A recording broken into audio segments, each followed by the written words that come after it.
अस्सलामुअलैकुम वरहमतुल्लाहि वबरकातुहू। बच्चों, आज हम पढ़ेंगे मजमून रियाजी। आज हम पढ़ेंगे कसर। इससे पहले की वीडियो में बच्चों हमने देखा था कि आधा और पाव किसे कहते हैं। हमने क्या करे थे बच्चों, हमने एक पेज के इस तरह से 4 टुकड़े करे थे। इन चारों टुकड़ों में ये जो एक एक टुकड़ा होगा ये कितना कहलाएगा, ये पाव है। ये एक पेपर का पाव टुकड़ा है। इसी तरह से ये हम इसके 2 हिस्से कर देंगे तो ये एक हिस्सा आधा कहलाएगा और ये आधा। इसी तरह से आज हम देखेंगे कि पौंड किसे कहते हैं। तो हमने यहाँ पर क्या करे बच्चों, हमने एक पेपर के 4 मसावी हिस्से कर दिए। यहाँ पर हमने एक पेपर के 4 मसावी हिस्से कर दिए हैं। अब हम क्या करेंगे बच्चों, इसमें से इस तरह से सिर्फ एक हिस्सा निकालेंगे, यानी हम पाव हिस्सा निकालेंगे। तो ये जो हिस्सा है ये पौन हिस्सा कहलाएगा। यानी एक पूरी चीज के हम 4 बराबर हिस्से करें तो इनमें से 3 हिस्से ये जो होंगे ये पौन हिस्सा कहलाएगा। ये जो 3 हिस्से होते हैं ये पौन हिस्सा कहलाता है। इसी तरह से हम अगर कहीं का भी एक हिस्सा निकाल दें तो ये जो बाकी का हिस्सा बचेगा ये पौन हिस्सा कहलाएगा। इस तरह से ये पौन हिस्सा हो गया। एक पेपर का ये पौन हिस्सा है। एक पूरी चीज के अगर हम 4 बराबर हिस्से करके इनमें से 3 हिस्से ले तो वो पौन हिस्सा होता है। इसी तरह से बच्चों अब हम सफा नंबर 81 का सवाल हल करेंगे। तो आप भी अपनी किताब में सफा नंबर 81 निकालिए। झैल की शक्लों में रंग भरा हिस्सा और बगैर रंग भरा हुआ हिस्सा पाव, आधा, पौन में से कौन सा है, इनके नीचे चौकोन में लिखो। तो यहाँ पर हमें बच्चों ये कुछ शक्लें दी गई है और यहाँ पर हमें रंग भरा हुआ हिस्सा और यहाँ पर बगैर रंग भरा हुआ हिस्सा। यहाँ पर हमें लिखना है कि रंग भरा हुआ हिस्सा कितना है और यहाँ पर लिखना है बगैर रंग भरा हुआ हिस्सा कितना है। जैसा यहाँ पहली शक्ल में रंग भरा हुआ हिस्सा कितना है बच्चों, ये शक्ल का आधा हिस्सा रंग भरा हुआ है इसलिए यहाँ पर आधा लिखे। और ये जो काली हिस्सा है यानी बगैर रंग भरा हुआ हिस्सा है ये कितना है, ये भी आधा है। तो हम यहाँ पर इस तरह से आधा लिख देंगे, आधा। इसी तरह से बच्चों अब इस शक्ल में रंग भरा हुआ हिस्सा कितना है बच्चों, पूरी शक्ल का रंग भरा हुआ हिस्सा ये पाव है तो यहाँ पर हम पाव लिखेंगे। और बगैर रंग भरा हुआ हिस्सा कितना है, पौन है तो यहाँ पर हम पौन लिख देंगे। इसी तरह से अब ये शक्ल में बच्चों रंग भरा हुआ हिस्सा कितना है, आधा, तो यहाँ हम आधा लिख देंगे। और बगैर रंग भरा हुआ हिस्सा भी आधा है तो यहाँ पर हम आधा लिख देंगे।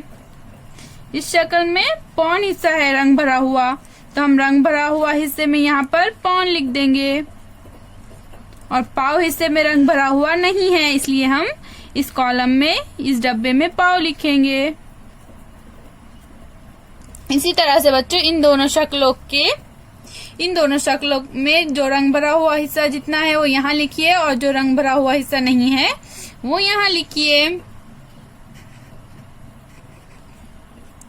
अब हम बच्चों देखेंगे कि ग्रोह का पाव, आधा और पौन किसे कहते हैं। तो यहाँ पर हमें ये बॉलों का एक ग्रोह दिया गया है। एक ग्रोह में कितने बॉल दिए गए हैं, यहाँ पर हमें 1 2 3 4 5 6 7 8, तो यहाँ पर हमें 8 बॉलों का एक ग्रोह दिया गया है। हमने क्या करे बच्चों, ये जो ग्रोह है हमारे पास इसको इस तरह से हमने बीच में एक लकीर लगाकर 2 मसावी हिस्सों में इसको तकसीम कर दिए। यानी क्या करें, हमने 2 आधे हिस्सों में तकसीम कर दिए। तो ये एक आधा हिस्सा है और ये एक आधा हिस्सा है तो ये इसको क्या कहेंगे, इसे ग्रोह का आधा हिस्सा कहेंगे। तो ये इस तरह से 2 ग्रोह के हमने आधे हिस्से कर दिए। अब इसी तरह से हम क्या करेंगे, इसी तरह से हम यहाँ पर नीचे अब एक इस तरह से और एक लकीर लगा देंगे। तो क्या हो गया बच्चों, यहाँ पर ये 1 2 3 4 हिस्सों में तकसीम हो गए। यानी हमने क्या करे, एक ग्रोह को 4 मसावी हिस्सों में तकसीम करे। तो ये जो हमारा एक हिस्सा होगा वो कितना कहलाएगा, पाव हिस्सा। 2 पाव हिस्से मिलाकर ये आधा हो गया और ये जो एक हिस्सा होगा सिर्फ ये पाव कहलाएगा। और इसी तरह से अगर हम 3 हिस्से लेंगे, 1 2 3, यहाँ से यहाँ तक ये जो इतना हिस्सा लेंगे ये ग्रोह का पौन हिस्सा कहलाएगा।